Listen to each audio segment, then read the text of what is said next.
Magandang araw po sa lahat at in today's episode po i-share ko lang sa inyo itong aking biniling gear motor online. So ipapakita ko sa inyo yung specs and kung paano ba ang basic wiring po nito. Ano po? Ayan, so umpisa na natin guys. Ayun, so ito yung main unit natin guys. So ito yung motor, gear head, then ito yung speed controller. Ayan. So, itong gearhead natin, ang part number niya is 100 kb. So, ito yung pinakamabagal guys. Meron itong ibang ratio. Meron siyang 10k, 20k, 50k, and 100 kb. Ayan. Iba-iba po ang torque nila, then iba-iba rin po ang output speed. Ano po? So, ito, nasa 14 rpm lang po ang output speed. At ang torque niya is 20 Newton meter. Ayan. Then itong motor natin, power rating niya po ay 90 watts. At 220 volts po ang supply. Ayan.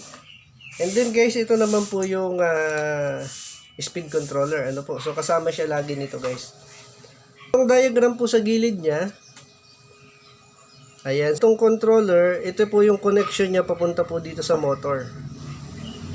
Ayan, ito yung sa motor, ito naman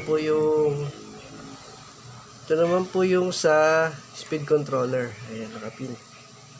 So, hindi naman po tayo magkakamali dito kung sakali po kayo bibili nito. Ano, kasi guys, meron po itong labis na wire.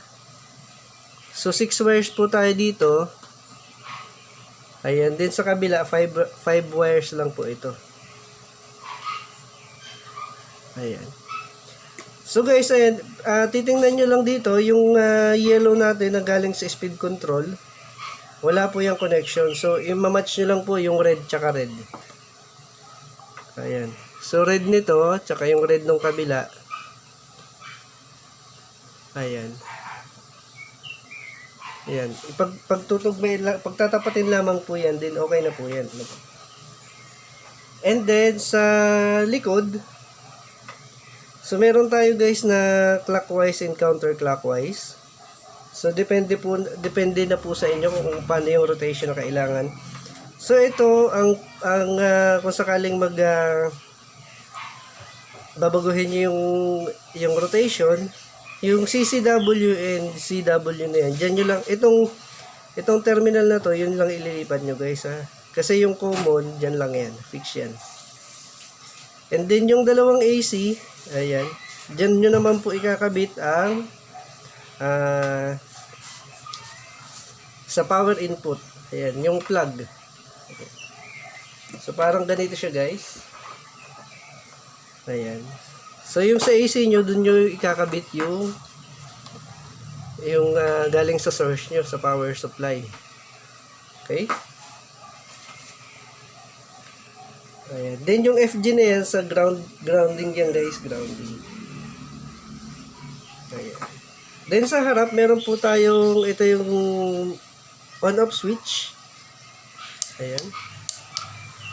Ayan. And then, meron po siyang potentiometer knob. Ayan. So, ito po yung nagde-dictate kung gaano kabilis ang ating rotation. Ano po? Ayan. I-power up natin guys. Para makita nyo kung paano siya nag-work. Ano po? Ayan. Ayan. So, connect na natin guys itong controller. Dito sa terminal ng motor. So, red to red lang guys.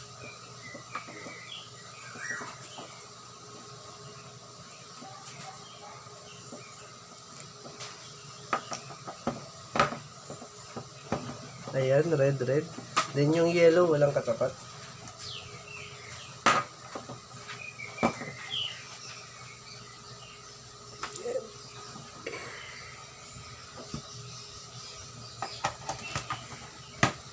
Ayan, so naka-plug na siya guys, and turn on lang natin.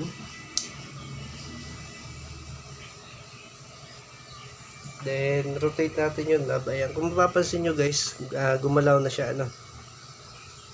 Ayan. So, kung kailangan natin na mas mabilis, pwede siyang i-adjust. Ayan.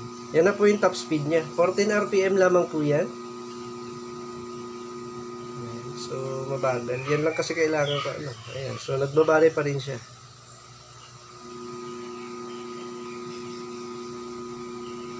Ayan. Turn off lang natin.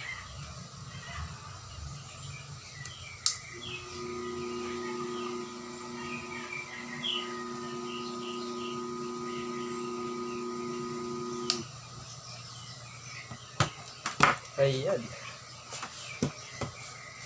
So, ganun lamang guys.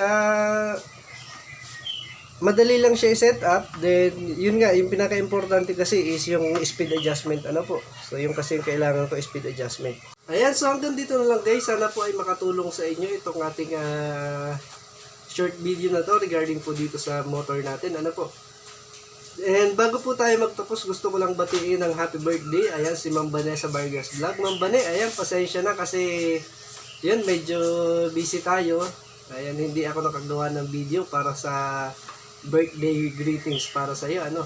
So, happy birthday ulit and maraming salamat guys sa mga bago po dito sa aking channel. Sana po ay i-click nyo yung subscribe button dyan, then click nyo yung notification bell para sa susunod po na video natin ay updated po kayo. Ayan. Maraming salamat guys. Hanggang dito na lamang. Ayan, bye-bye!